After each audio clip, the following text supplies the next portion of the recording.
to start living your own life without being a bad daughter? That is the heart of her struggle. I am struggling personally through my parents always babysitting me throughout my whole life. That is Angela Tang, a rising senior at Williams College. I was born in Hebei, China. They sacrificed a lot from being a first-generation immigrant. So with that, there's a lot of burden, baggage, responsibility in carrying all of their sacrifices and manifesting in this investment. Like I am what you call the final product, and they want to make me their dream that they have never really fulfilled. Her parents' dream? My parents want me to become either a doctor or a lawyer. I'm very creative. I never prioritized money. Angela's aspiration? I knew I wanted to please them, but now that I am 21 years old, I need some way to find my own life too. That is Angela's agony. I'm Mabel Chan, and this is 1 in a Billion. Our episode today, whose life is it anyway? I want to live my life for a certain purpose. I'm not sure what that purpose is yet, but I want to create some kind of community or activism that has to do with my own identity. Angela may not know who she wants to be yet, but she knows who she is not. At age 21, she is no longer that little girl who always obeys. I've only listened to my parents with some rebellious teenage habits as well over the years, but for the most part, I think it's a sense of security. I was submissive towards my parents because I felt valued when they did tell me good job, which is very rare in Asian culture. So true. I remember my own upbringing in Hong Kong with traditional Chinese parents. They rarely praised me. Why? Well, they believed in negative reinforcement. They believed criticism is good for the child's character. It sharpens her fighting spirit. She'll be motivated to fight back, fight for a better performance, or fight against judgment. Praise, on the other hand, will inflate a child's ego and make her feel superior or proud. But here's the irony. My parents and grandparents wouldn't hesitate to show me off in front of strangers when I did something that makes them proud. Angela noticed that too with her dad. So when I first got into the prestigious liberal arts school, I remember him going to, those dinner parties with Chinese families and basically parading me around. He was like, oh, look, this is my daughter, and she got into, Williams College, and we're going to take her there next month. And then now I can see when we go to dinner parties, he doesn't really talk about me, which is kind of sad. But also I know that's because he doesn't think I'm living his fantasy anymore. I've branched out and he wants to return or take me back and say, oh, well, this is my daughter and she's going to get her law degree. Why a law degree? My dad is very stubborn like myself. So he sends me all of these people who have JDs, who have that lawyer degree and don't actually become lawyers. Prestige. Yes, he does chase after prestige because he comes from a very low-income, rural, southern province in China. For him, the only way out of that rice farm was literally studying until he had to wake up at 4 a.m. to study again. Waking up at 4 a.m. to study is a sign of grits. They are seen as virtues and key to success. In traditional Chinese thinking, you ascend the order of social hierarchy through hard work and higher education.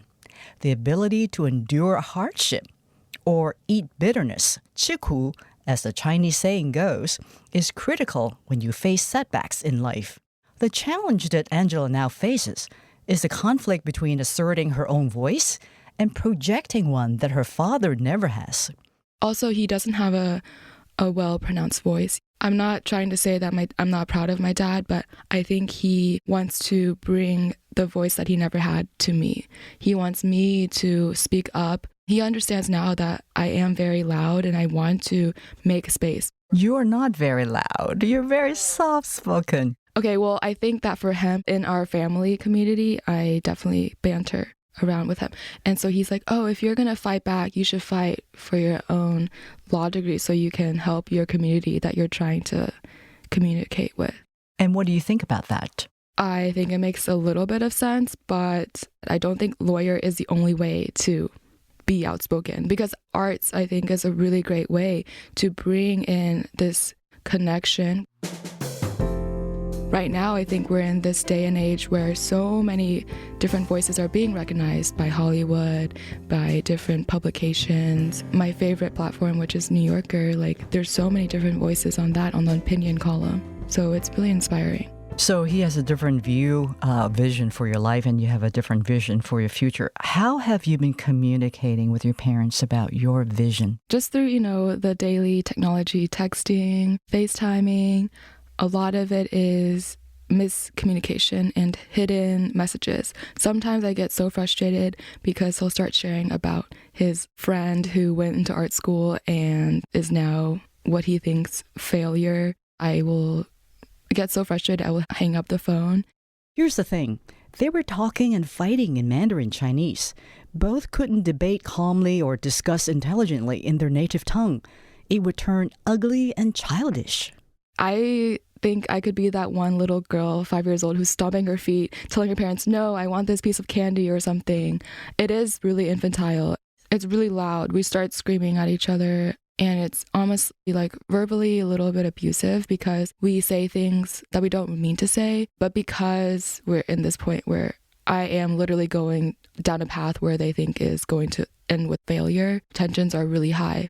After Angela moved from Dallas, where her parents live, to go to college on the East Coast, she uses only English for her everyday living and learning. I really regret not being able to communicate because I think my Chinese is not the way I want to. I can't fully explain myself and how I feel. Here's another thing. Her father also can't explain to his friends the kind of life Angela wants to create for herself. I don't think there is a way to explain in Chinese dinner parties, my daughter is going into her own freelancing or creative planning design degree. That's even hard to say in Chinese. Yes. What about Angela's mother? Is she on her side? Honestly, I think I feel the worst for my mom because she's always just had my dad fight. She always steps back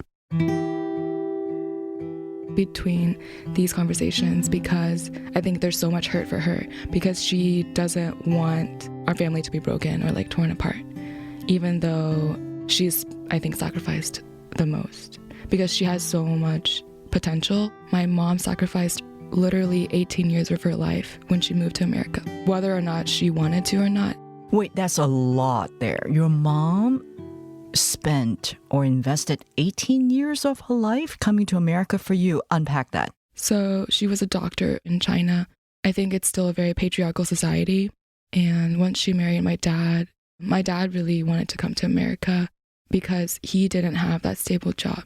And so we moved to America, and my mom doesn't know how to speak English. To this day, her English isn't that well spoken. So the only way she really navigated the spaces that we were in was through driving me to classes and supporting me. That was her only time that she did for 18 plus years until I went to college. Wow. To this day, Angela feels indebted to her parents. They never told me I have to repay them, or I think there's no way. The sad part is there's no way I can pay my mom back for all 18 years that she sacrificed. What gives you comfort? What gives you a sense of light when you're asking all these questions? Whom do you turn to? A lot of it is really confusing again. My parents raised me in faith. Tell me about that. Well, we went to church all my life, and so I never really questioned my faith until a lot of these things happened where the love I feel for my parents is so complicated. So then the love I feel for God and my spirituality is also sometimes a little shaky, but now it's the only thing I can really trust and rely on is this faith that has always somewhat been there for me. Do you remember that you mentioned feeling trapped in a cycle of, I believe this is what God wants for me, and they say, this is what we believe God wants for you. Do you remember that sort of battle of this is God's will between you and your parents? Sometimes we are family praying, and then my dad always leads them. So he'll just be like, oh, I hope that Anshi will listen and be more attentive to our advice and our love. And then in my mind, I'm just like, what is going on?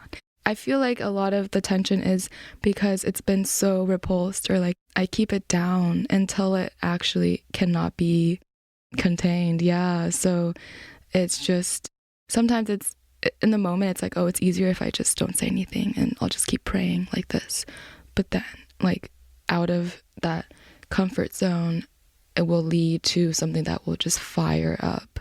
Even in the thick of this tension with her parents, Angela said she's seeking insight from other parents. So I rounded up a few. First, Dr. Rati Tanawala, an Indian-American computer scientist at Harvard University. Here's how she explains Asian parents' obsession about doctors and lawyers. What is Asian, so common to Chinese and other Asians, Indians included, is wanting our kids to choose professions where competency and skill matters a lot, and there is less importance on networking and relationships. This, I believe, is more of a function of being first-generation immigrants who cannot rely on infrastructures in the U.S., people who are established and people who are going to help us with our careers. In essence, that implies Asian immigrants lack access to established networks or interpersonal skills to create relationships that can help them move up. Is that true? If so, how can they learn? Where do they start? I have worked with children around being self-reflective, thinking about how they feel about the work they do and what brings satisfaction and contentment to them beyond the quantifiable measures of money, prestige, or status. Those values are more long-lasting.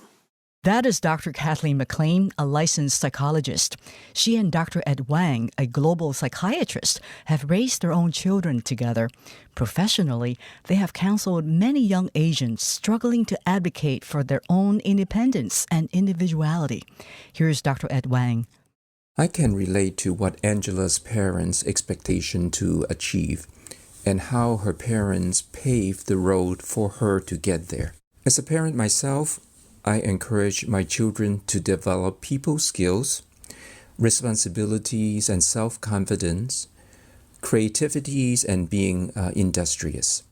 These soft skills may or may not have impact on career success. In Angela's own reflection, career success and personal happiness are linked. The freedom to create connections between people appeals to her.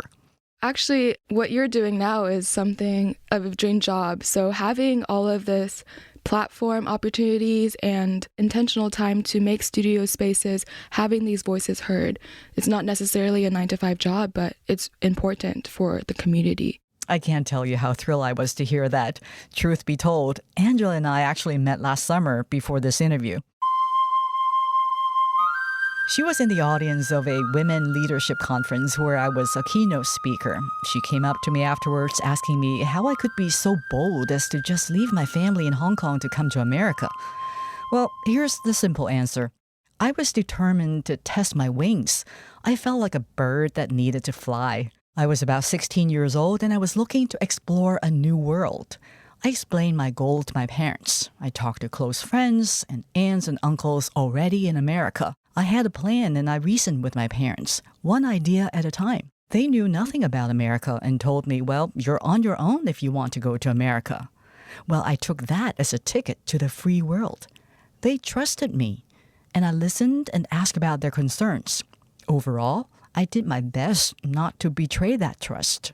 Seems to me as if you have yet to cultivate a way to explain your vision of other ways to explore your own life. Am I right? So I have told them, hey, I'm going to apply for all these fellowships for a 2-year break. Right now, it's like I'm just praying for like day-to-day, year-to-year basis that they will slowly begin to see and we can mold our future maybe together where it will align. Wow. Molding our future together so it will align. That sounds so mature and thoughtful. I want to reassure them that my dream is not totally out of line with their dreams. I want to tell them that I see their side and I want to be financially independent from them. So whether that be through art or just finding another way to make my voice heard. I want them to know that I just want to make them happy at the end of the day too, because they have done so much, and I acknowledge that. In our next episode, I came to the conclusion that life is about the journey, and I've decided to give space and time to my impractical interests like acting, jazz singing, and writing. At rehearsals or even performances, voices of guilt would come to me telling me, hey, you could have spent this time working on something else altogether that would generate you higher returns on money or respect. that's Jahzzar Wang in This Chinese Life, Guilty Pleasure. Next month, right before Thanksgiving. 1 in a Billion is Brian Latwinowicz, Sarah Zhu, Yvette Yu. And our lovely theme song is composed by Brad McCarthy. Let us know if you want to join our team of volunteers, help us plan events, pitch a story.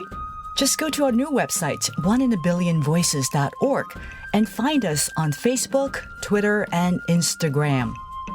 Support for our podcast comes from our collaboration with the Victor and William Fung Foundation.